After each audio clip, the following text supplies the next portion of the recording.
Antonio Banderas is going to fashion school. That's the headline to all this, right? Yeah, he's going to fashion school. And I mean, talk about second careers, third careers. He went through the full application process to go to Central St. Martin's in England because he wanted to learn fashion from the ground up. Like he even says in this, it's called One Granary.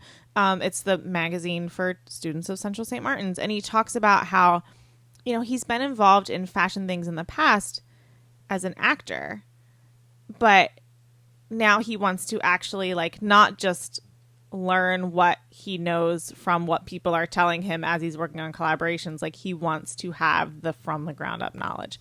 So he went back to school. Good for him. Like we have a lot of actors and actresses that go on and try to work in the fashion industry or have their own lines, have their own brands, their own fragrances. He's at least learning about the craft. Like he's not just saying, I want my own line. He's starting from the ground up. And I'll give him credit for that. Like props. Yeah. Yeah. It's all at once funny and amazing, this interview. They asked him what he wanted to focus on in his work, and he brings up capes. And he says, there's one garment that I love that was lost in menswear a long time ago, and I would like to experiment with it, the cape.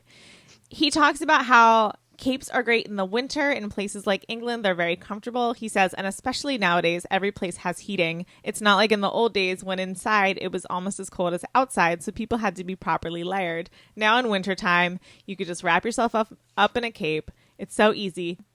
But he's talking about how capes had this very set place in history. They were a necessity for protection from the cold, protection from your enemies. You could smother someone to death with a cape.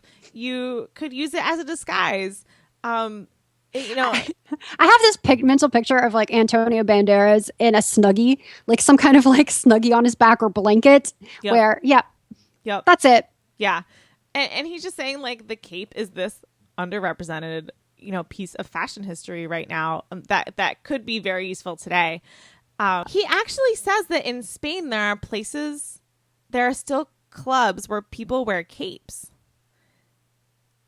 Listen, This sounds like a bizarre idea, but at the same time, when you look at pictures of Fashion Week and the people who are reporting and buying a Fashion Week, everybody has a little blazer and their arms aren't in it. Their blazer is like right over their shoulders and their arms are free. And so maybe it isn't as crazy as we first think. Like it does sound quirky. It does sound like he's stuck in the role of Zorro.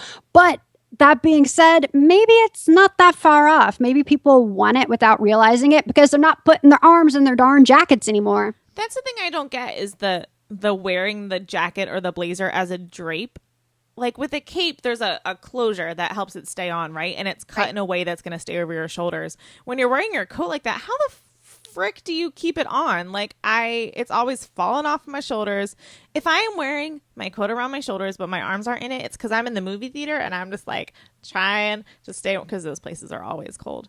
But it just doesn't seem functional to wear your coat without putting your arms in the damn sleeves. Well, so we should embrace the cape. And fashion isn't always functional. Let's just get that out there. Like, it's kind of like this is what all the cool kids are doing. They're not putting their arms in their jackets. Don't know why everybody's doing it these days. It's silly. But why not make the cape? Sure. Why not?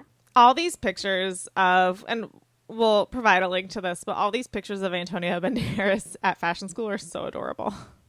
At least he's trying. At least he's learning about tailoring. Like, I'll give that to him. I want to be in his class. Right? He looks like a lot of fun. And can you imagine, like, talking about something like costume history or something else related to fashion? And can you imagine him being like, well, when I was in an interview with a vampire. Or, like, just whipping out roles. Well, when I was in this movie. When I played that cat in Shrek. Can you just imagine the other people in the class like, who is this guy, first of all? Who is this old man? And can we IMDb him? Is he famous? Yeah, he's Antonio Banderas, man. Exactly. King of the 90s.